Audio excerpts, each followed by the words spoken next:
বাঙালি পড়ে, চিন্তা করে না। বাঙালি পড়ে কেন বাঙালি পড়াশোনা করে কেন? চাকরি পাওয়ার জন্য, মানুষ হওয়ার জন্য না। কোরআন তেলাওয়াত করতেছে, কম কোরআন তেলাওয়াত হয় বাংলাদেশে। কিসের জন্য? সওয়াবের জন্য, আর মধুর কণ্ঠস্বর এবং সুন্দর তেলাওয়াত।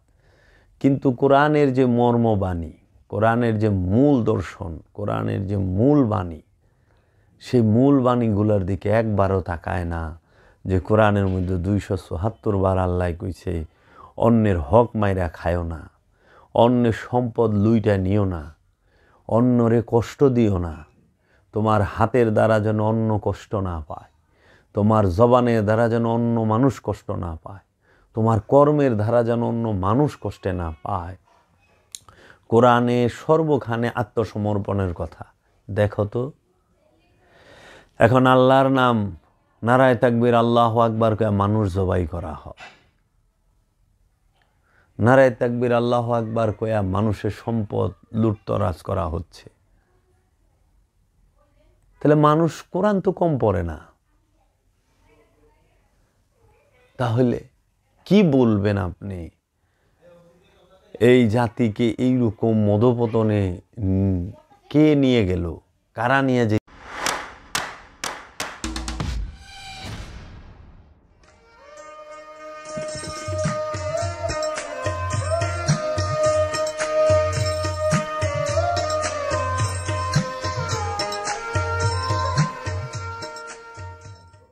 তোমার ধ্বংস নিশ্চিত, কেউ ফিরাইতে পারবে না। আর তুমি ওই ইগো অহংকার ভুইলা যদি তুমি তোমার জিনিসের দিকে, বস্তুর দিকে, সম্পদের দিকে, দেহ মনের দিকে তাকাইতে পারো, তোমার উত্থান কেউ ঠেকায় রাখা পারবে না। আমাকে পা দিয়া পাড়ায়া দাবায় রাখানোর চেষ্টা এমন কেউ নাই যে না করতেছে।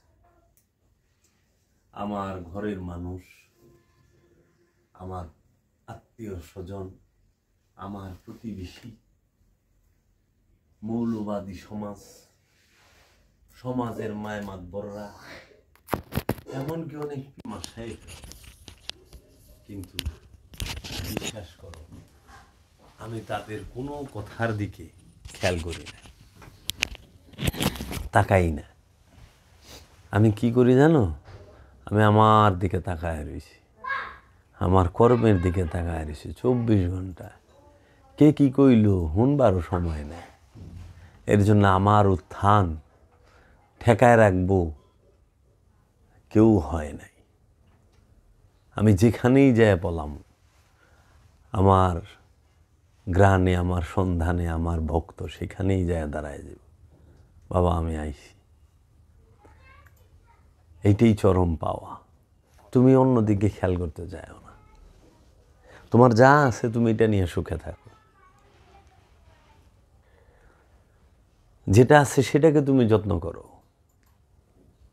তো তুমি সবচেয়ে বেশি যত্ন করবো। তুমি কি গরিব? না, তোমার স্বভাব গরিব। তুমি গরিব না, তুমি ধনী। কেন? তোমার একটা দেহ আছে, তুমি ধনী। তোমার অঙ্গ প্রত্যঙ্গ সব সহি সালামত, তুমি ধনী। তোমার একটা মন আছে, তুমি ধনী। তোমার একটা প্রাণ আছে, তুমি ধনী। তোমার সাথে তোমার মুর্শেদ আছে, তুমি ধনী। তোমার নিকটে তোমার আল্লাহ আছে, তুমি ধনী। জগতে যায় দেখো তো স্বর্ণের সাথে আল্লাহ থাকে? স্বর্ণ মূল্যবান হইল কই থেকে? হীরার সাথে আল্লাহ থাকে?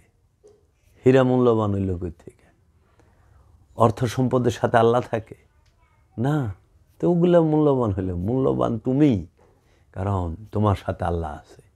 ওয়া নাহনু আকরাবু ইলাইহি মিন হাবলিল ওয়ারিদ। আমরা তোমার জীবন রোগের নিকটে অবস্থান করি।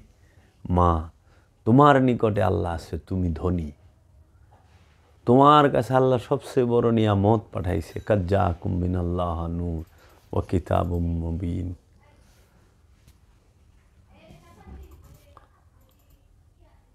তোমাদের কাছে আমার তরফ হইতে কিতাব এসেছে, স্পষ্ট নূর এসেছে, আল্লাহর হাবিব আইছে।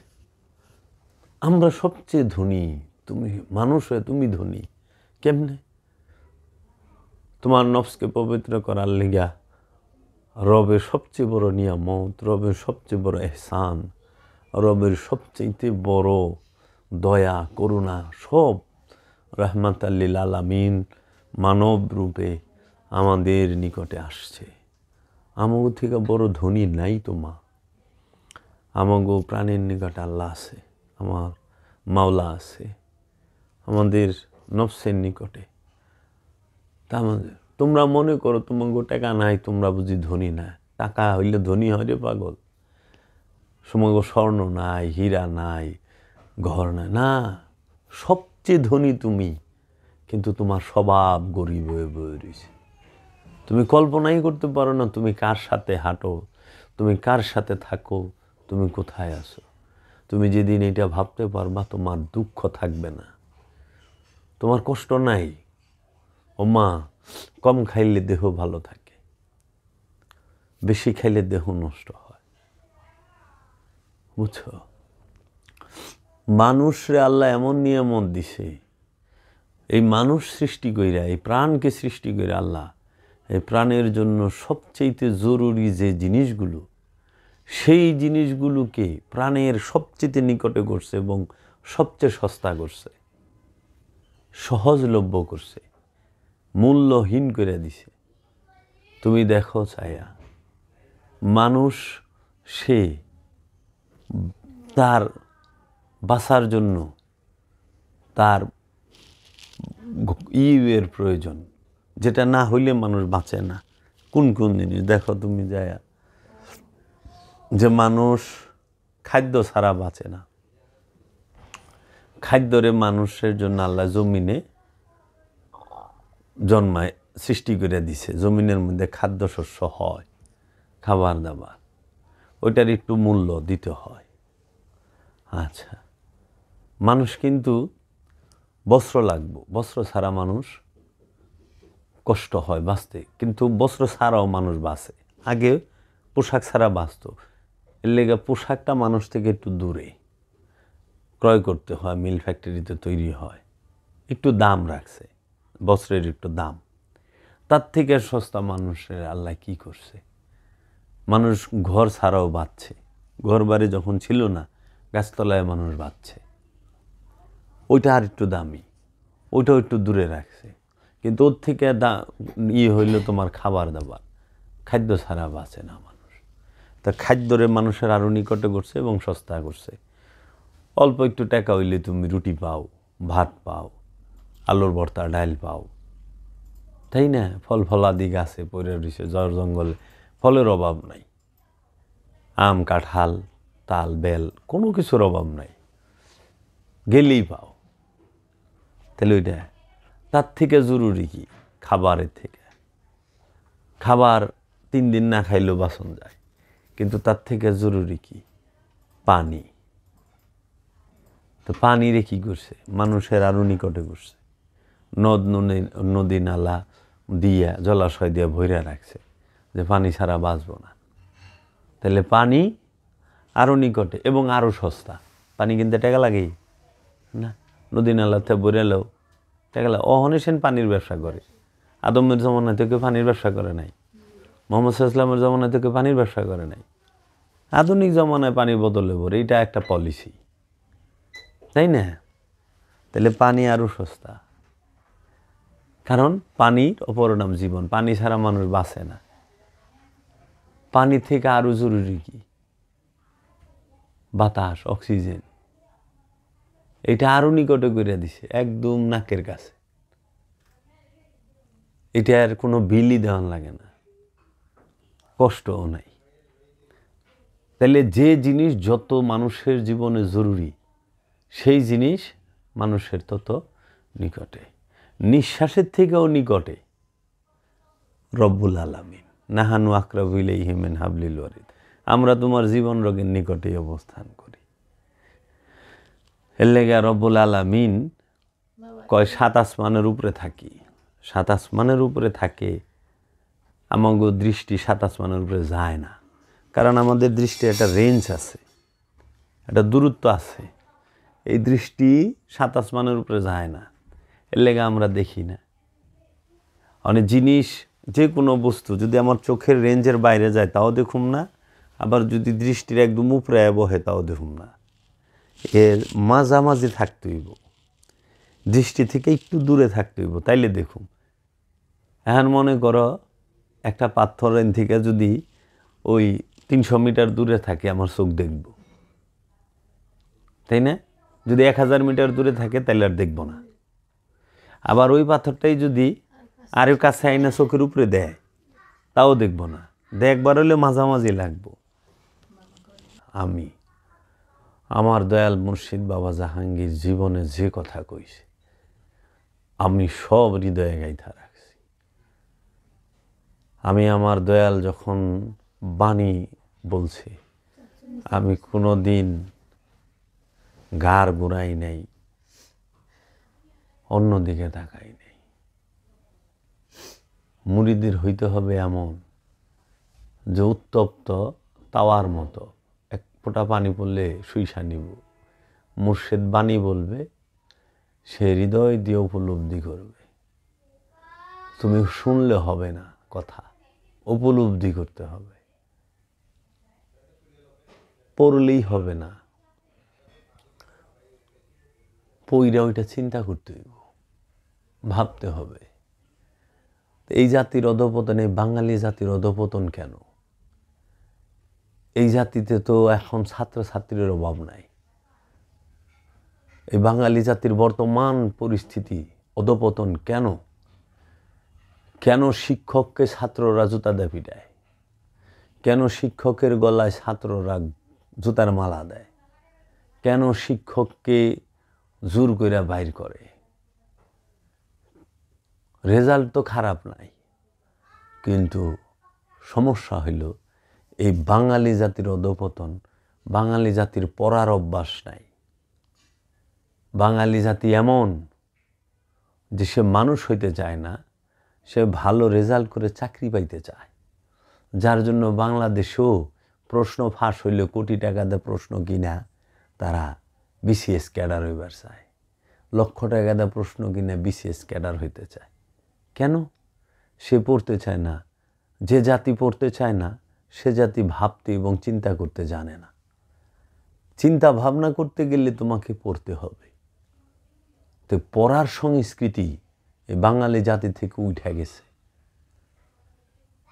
আর চিন্তা করার শক্তি বাঙালি জাতি থেকে উঠে গেছে, যার জন্য বাঙালি জাতির আজকে অধঃপতন। বাঙালি জাতি আজকে বাসে বসলে বই পড়ে না, ট্রেনে উঠলে বই পড়ে না, লঞ্চে উঠলে বই পড়ে না, কোনো অনুষ্ঠানাদিতে বই পড়ে না। বাঙালি জাতি এখন এই উগ্র যে নিজস্ব সংস্কৃতি ভুইলা অন্য সংস্কৃতি, নয় আরবিয়ান নয় পশ্চিমা, এই দুই সংস্কৃতিকে তারা নিজেদের জীবনে প্রতিষ্ঠিত করতে চাচ্ছে। কিন্তু এই ভারতবর্ষের এই বাঙালিয়ানা যে সংস্কৃতি ঐতিহ্য আছে সেটা সে ধরতে চায় না, নিতে চায় না। খাবার দাবারের মধ্যে তুমি যা দেখো, তারা আরবিয়ান খাবার ঢুকাইছে, ফাস্টফুড ঢুকাইছে, বাঙালিয়ানা খাবার তারা নিক্ষেপ করে ফালায় দিছে। এখন কোনো রেস্টুরেন্টে পিঠা পাবা না বাঙালির, কোনো রেস্টুরেন্টে বাঙালিরে তুমি বাংলাদেশি খাবার অত চলে না। চলে কি? ফাস্টফুড, আর হইল ফাস্টফুড চলে, আর হইল আরবিয়ান খাবার চলে। বাঙালি গেল কই? যার জন্য আজকে এই অধঃপতন। তোমরা খালি এখন বাঙালি পড়ে, চিন্তা করে না। বাঙালি পড়ে কেন বাঙালি পড়াশোনা করে কেন? চাকরি পাওয়ার জন্য, মানুষ হওয়ার জন্য না। কোরআন তেলাওয়াত করতেছে, কম কোরআন তেলাওয়াত হয় বাংলাদেশে। কিসের জন্য? সওয়াবের জন্য, আর মধুর কণ্ঠস্বর এবং সুন্দর তেলাওয়াত। কিন্তু কোরআনের যে মর্মবাণী, কোরআনের যে মূল দর্শন, কোরআনের যে মূল বাণী, সেই মূল বাণীগুলোর দিকে একবারও তাকায় না। যে কোরআনের মধ্যে 274 বার আল্লাহ কইছে অন্যের হক মাইরা খায়ও না, অন্যের সম্পদ লুইটা নিও না, অন্যরে কষ্ট দিও না, তোমার হাতের দ্বারা যেন অন্য কষ্ট না পায়, তোমার জবানের দ্বারা যেন অন্য মানুষ কষ্ট না পায়, তোমার কর্মের দ্বারা যেন অন্য মানুষ কষ্টে না পায়। কোরআনে সর্বখানে আত্মসমর্পণের কথা। দেখো তো এখন আল্লাহর নাম নারায়ে তাকবীর আল্লাহু আকবার কয়ে মানুষ জবাই করা হয়, নারায়ে তাকবীর আল্লাহু আকবার কয়ে মানুষের সম্পদ লুটতরাজ করা হচ্ছে। তাহলে মানুষ কোরআন তো কম পড়ে না, তাহলে কি বলবেন আপনি? এই জাতিকে এইরকম মদপতনে কে নিয়ে গেল, কারা নিয়ে যেতেছে? একদিন এই জাতি বুঝবো, বুঝছো? গুরুজন যে কইছে আলেম গেছে জালেম হইয়া, কোরআন পড়ে চন্ডালে, আলেম তো জালেম হয়ে গেছেই। কোন সাইডে সে জুলুম না করতেছে? তাবলিগে যাইবা সেইখানে মারামারি, ওরসে যাইবা সেইখানে মারামারি, মাহফিলে যাইবা সেইখানে মারামারি, মাদ্রাসায় ঢুকবা সেইখানে মারামারি, বাইতুল মুকাররম মসজিদে যাইবা সেইখানে ইমামলে জুতা ফেঁকাফেঁকি। বলো আমি একটা কথা মিথ্যা বলছি, ভুল বলছি? আমি বানায়া বলি নাই তো। তাবলিগ জামাতের মধ্যে মানুষ মাইরা ফেলাইলো কুবায়া, কেন? দিনে শিক্ষার জন্য গেছে তারা। মাজারগুলাকে ভাঙ্গা তছনছ করে দিল, বাজারে গেলে মানুষকে মারধর করা হচ্ছে, কেন? এটা কোন শিক্ষা? আচ্ছা, মসজিদে গেছে, মসজিদে সভাপতি লয়া মারামারি খুনাখুনি, বাইতুল মুকাররম মসজিদে জুতা ফেঁকাফেঁকি হইল, মারামারি হইল ইমাম লয়া, দুই গ্রুপের। তো পৃথিবীর মধ্যে কলঙ্কের ইতিহাস তো এই 24 সাল আর 25 সালে বই রইল। কোন স্থানটা নিরাপদ? মাদ্রাসায় বলৎকার, বিশ্ববিদ্যালয়ে গুরুজন লাঞ্ছিত, স্কুল কলেজ মাদ্রাসায় গুরুজন লাঞ্ছিত, পীর মাশায়েখরা অপদস্থ, মসজিদের ভিতরে জুতা ফেঁকাফেঁকি, ইজতেমার মধ্যে খুনাখুনি। এই ধর্মের নামে অধর্ম কেন? কেন অন্যের স্বাধীনতার উপরে হাত দিতে হবে? করুক না, যার যেটা ভালো লাগে। যদি কেউ ইজতেমায় যে আল্লাহরে পায়, তাতে আপনাদের কি সমস্যা? যদি কেউ দরবারে যায়া, অলি আল্লাহর দরবারে যায়া, মাজারে যায়া আল্লাহরে পায়, আল্লাহরে ডাকি, আপনাকেও কি সমস্যা? যদি কেউ মসজিদে যায় আল্লাহরে পায়, যদি কেউ মন্দিরে যায় আল্লাহরে পায়, আপনাদের কি সমস্যা? কেন মানুষের ব্যক্তি স্বাধীনতার উপরে এত বড় হস্তক্ষেপ, বল প্রয়োগ, জোর করতে হবে? কই পাইলেন? সারা কোরআনে দেখাইতে পারবেন যে সারা কোরআনে একটা আয়াত আছে কিংবা হাদিস শরীফের মধ্যে একটা হাদিস আছে যে জোর কইরা মুসলমান বানাও? নাই তো। জোর কইরা ধর্ম শিখাও, জোর কইরা ইবাদত করাও, আল্লাহ বলে নাই তো। উল্টা আল্লাহ কইছে কি, ইয়া আইয়ুহান নাফসে মুতমাইন্না, ও পরিতৃপ্ত নফস, তুমি তোমার ইচ্ছায়, তোমার রেজায় তুমি তোমার রবের বান্দার মধ্যে প্রবেশ করো, তোমার রবের জান্নাতে প্রবেশ করো, তুমি তোমার রবের দিকে ফেরত আসো, তোমার ইচ্ছায় ফেরত আসো, জোর করে না। আল্লাহর দিকে ফেরত আইতে কইছে তোমার ব্যক্তির ইচ্ছা, বুঝছাস? জোর কইরা প্রেম করন যায় না, জোর কইরা বিয়া করন যায়, বুঝছো মা? জোর কইরা বিয়া করন যায়, জোর করে প্রেম করন যায় না। ঈমান হইল মুহব্বত, মহব্বতের অপর নাম ঈমান। যার যত বেশি তার রসুলের প্রতি মহব্বত, তার রসুলের বংশের প্রতি মহব্বত, তার রবের প্রতি মহব্বত, সে তত বড় ঈমানদার। ইবাদত করে জাহান্নামে যাইব, নামাজ পড়ে ওয়াইল নামক দুজকে যাইব, এটা কোরআনেই আছে। কিন্তু মহব্বত করে কেউ দুজকে যাইব না, দুজক ঠান্ডা করে দিব।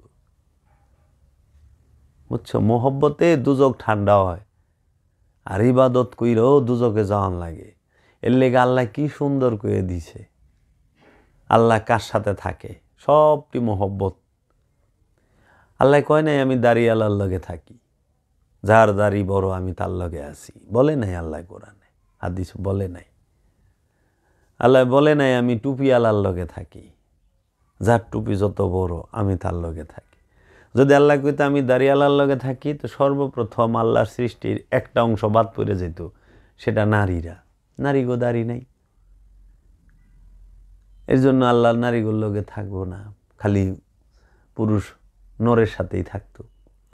আল্লাহ কয় নাই আমি টুপি আল্লাহর লগে থাকি, নারীরা টুপি পরে না, পুরুষেরাই টুপি পরে।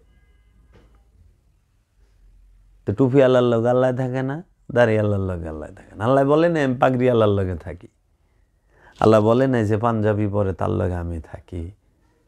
আল্লাহ বলে নাই যে নামাজ পড়ে 5 ওয়াক্ত তার লগে আমি থাকি। না, নামাজের লগে আল্লাহ থাকে না, দাড়ি আল্লাহর লগে আল্লাহ থাকে না, পাগড়ি আল্লাহর লগে আল্লাহ থাকে না, টুপি আল্লাহর লগে আল্লাহ থাকে না, পাঞ্জাবি আল্লাহর লগে আল্লাহ থাকে না, আল্লাহ নামাজির সাথে থাকে না, আল্লাহ রোজাদারের সাথে থাকে না, আল্লাহ কোরবানি আল্লাহর সাথে থাকে না, আল্লাহ জাকাত দানকারীর সাথে থাকে না, আল্লাহ হাজির লগে থাকে না, আল্লাহ সদকাকারীর লগে থাকে না, আল্লাহ শুকুরকারীর লগে থাকে না। সারা কোরআনে নাই। আল্লাহ তাহলে কই থাকে? 4 জনের সাথে। আল্লাহ বলছে ইন্নাল্লাহা মা'আস সাবিরিন, নিশ্চয়ই আমি আল্লাহ ধৈর্যশীলের সাথে থাকি। ইন্নাল্লাহা মা'আল মুমিনিন, নিশ্চয়ই আমি আল্লাহ মুমিনের সাথে থাকি। আল্লাহ বলছে নিশ্চয়ই আমি আল্লাহ মুহসিনিনের সাথে থাকি, নিশ্চয়ই আমি আল্লাহ মুত্তাকির সাথে থাকি। তাহলে আল্লাহ থাকে সাবিরিনের সাথে, মুহসিনিনের সাথে, মুত্তাকির সাথে, মুমিনের সাথে। 4 জনের সাথে আল্লাহ থাকে। আল কোরআন একদম দলিল দিয়ে বইলা দেব। কিন্তু আল্লাহ এক জায়গায় বলে নাই ইন্নাল্লাহাল মা'আল মুসাল্লিন, যে আমি মুসল্লির লগে থাকি না। আল্লাহ এক জায়গায়ও বলে নাই ইন্নাল্লাহা মা'আল হাজ্জাজ, আমি হাজির লগে থাকি না। তাহলে সাবিরিন, মুহসিনিন, মুত্তাকিন, মুমিন, এই 4টাই মহব্বত, ইবাদত না। কারণ এন থেকে 100 গজ দূরে কেউ নামাজ পড়লে তার উঠা বসা দেখা বোঝা যাবে লোকটা নামাজ পড়তে আছে। কিন্তু আমার ভূগোলতলার নিচেও যদি একজন ধৈর্যশীল বয়ে থাকে, বোঝা যাবে না এটা ধৈর্যশীল নাকি। একজন মানুষ যদি একটা বড় গরু আইনা জব করে, বোঝা যাবে কোরবানি করতে আছে। কিন্তু একজন মুমিন বান্দা আমাকে সাথে বয়ে থাকলে ওটার পাওয়া যাবে না, এটা মুমিন। একটা মানুষ যদি লাইন ধরে জাকাতের কাপড় দেয়, বোঝা যাবে জাকাত দিতেছে। কিন্তু একটা মুহসিনিন সৎকর্মশীল যে মোরাকাবা মুশাহাদায় রত, সে সাথে বয়ে থাকলে ওটার পাওয়া যাবে না। যে সে যে তার দমে শ্বাস প্রশ্বাসে সে রবের জিকির করতে আছে, তার অনুভূতি প্রতিটা ইন্দ্রিয়ের মধ্যে তার জিকির হচ্ছে, বোঝার কায়দা নাই তো। এর লেগা তাগুলো আল্লাহ থাকে, বুঝছো। টুপিওয়ালা দেখা যায়, দাড়িওয়ালা দেখা যায়, পাগড়িওয়ালারে দেখা যায়, পাঞ্জাবিওয়ালারে দেখা যায়, কিন্তু মুহসিনিনরে দেখা যায় না। আল্লাহওয়ালারে কিন্তু বোঝা যায় না।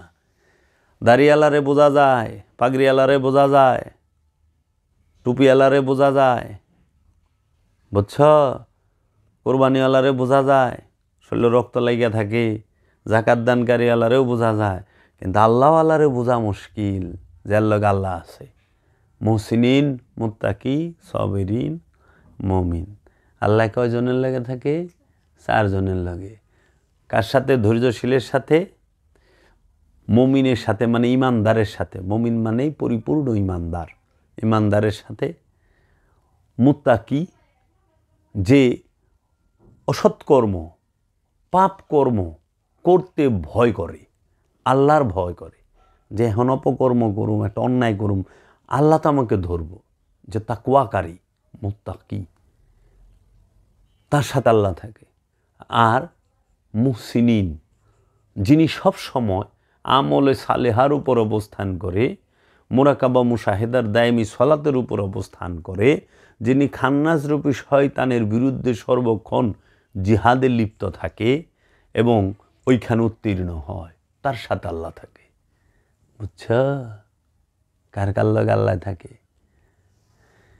কারণ খুনির মাথায়ও পাগড়ি থাকে, খুনির গালেও দাড়ি থাকে, খুনির মাথায়ও টুপি থাকে, খুনির শরীরেও পাঞ্জাবি থাকে, থাকে নাই? এজিদের শরীরে দাড়ি আছে, মুখে দাড়ি আছে, এজিদের মাথায় টুপি আছে, পাগড়ি আছে, এজিদের শরীরে পাঞ্জাবি আছে, আছে না? এজিদ নামাজ পড়তো, এজিদ রোজা রাখতো, এজিদ হজ করছে, এজিদ খাদেমুল হারামাইন, হেরেম শরীফের খাদেম ছিল। এজিদ সে জাকাত দিছে, এজিদ কোরবানি করছে, এজিদ হজ করছে, এজিদ কোরআন তেলাওয়াত করতো। কিন্তু এজিদ ধৈর্য ধরা পারে নাই, এজিদ অপকর্ম করতে খোদার ভয় করে নাই, এজিদ মুরাকাবা মুশাহেদার দায়মি সালাত করে নাই।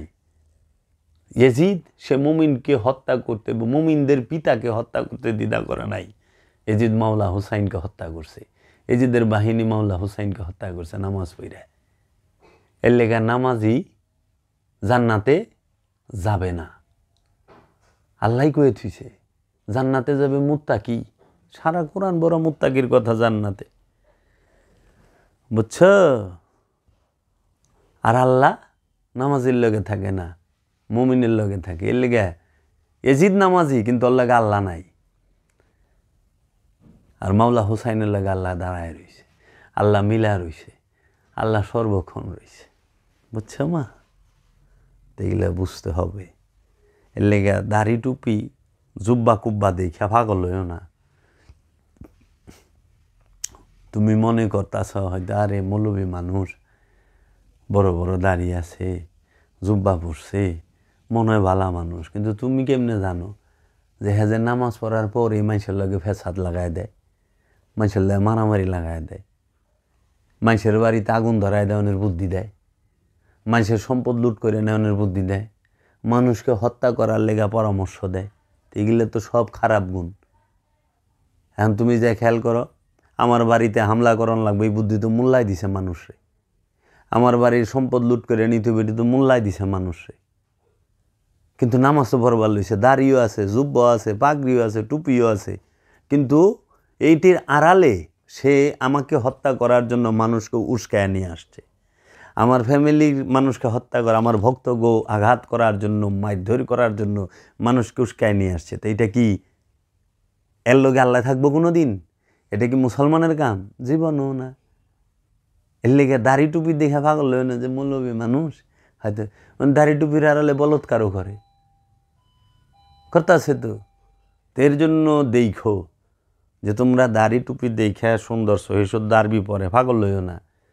আগে দেখো এক সমাজরে 4 টুকরা করে, সমাজের খান সাহেবের সাথে মোল্লার লাগায়, মোল্লা পরিবারের লাগায় দেয়, খানের লগে চৌধুরীরে লাগায় দেয়।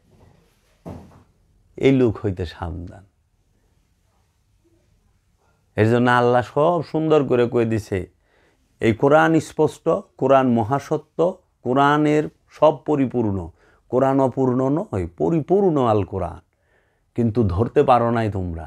আয়ো এই জাহাঙ্গীর বাবার কুত্তার কাছে, আমি জাবেরের কাছে, আমি জাহাঙ্গীর বাবার একটা নগণ্য কুকুর, এই কুকুরের কাছে আইসো, আমি বাবা জাহাঙ্গীরের দয়ায়, আমার মুর্শিদের দয়ায় আমি তোমাগো প্রতিটা বিষয়ে কোরআন থেকে শুরুর থেকে শেষ পর্যন্ত যদি বুঝাই না দিয়ে পারি, তখন তোমরা বইল এই দয়া আমারে আমার দয়াল মুর্শিদ করছে। এনি ওয়ান, যে কোনো বিষয় বলবা, এটা ওলি আল্লাহদের দয়া, পাক পাঞ্জাতন আহলে বাইত আলে রসুলের ভিক্ষা। আমি বলবো যদি গ্রহণযোগ্য না হয় ফেলে দিও। আমি সত্য চাই, সাইনবোর্ড চাই না। পীর বড় না, সত্য পাওয়া বড়। হে মুরিদ, শত শত গুরু পাল্টাও, যদি সত্য না পাও, বাবা জাহাঙ্গীর। বুঝছ? এর জন্য তোমার পরিবর্তন হবেই হবে। কারণ তুমি যদি পরশ পাথরের কাছে যাও, তোমার সে ঘষা দিয়া সোনা বানায় দিব। আবার মুর্শিদ পরশ মুনিরে লোহারে বানাইলা কাঁচা সোনা। আর যদি আবু জেহেল হও, তাইলে বলার কিছু নাই। আবু জেহেলও তা আছে। রসুলের বাড়ির লগে বাড়িয়ে লিখিব, ইমান আনা পারব না। আচ্ছা, যদি কেনানের মা হইয়া যাও, নুহু নবীর বউ হও, তো জীবনও নুহু নবীর উপরে ইমান আনতে পারবা না। কিন্তু নূরে আল্লাহ কইছে এটা আমার বান্দা। আমি আমার মুর্শিদের দয়া নিয়ে কথা বলি, রহমত নিয়ে কথা বলি। কারো প্রতি আমার বিদ্বেষ নেই। আমি শুধু বলি তোমরা বিবেককে জাগ্রত করো। তোমরা পড়ো নন রিডিং সোসাইটি, নন থিঙ্কিং সোসাইটি। যে সমাজ পড়তে জানে না, সেই সমাজ কখনো চিন্তাও করতে জানে না, ভাবতেও জানে না। আর যে ভাবতে জানেন না, চিন্তা করতে জানে না কোনো বিষয় নিয়ে, তার হাতিয়ার একটাই, সেটা হলো উগ্রতা, নাশকতা আর ধ্বংস। গড়ার ক্ষমতা তাদের আর থাকে না। ইয়া মোহাম্মদ রোজ আজল সে, ইয়া মোহাম্মদ রোজ আজল সে मैं तेरा दीवाना।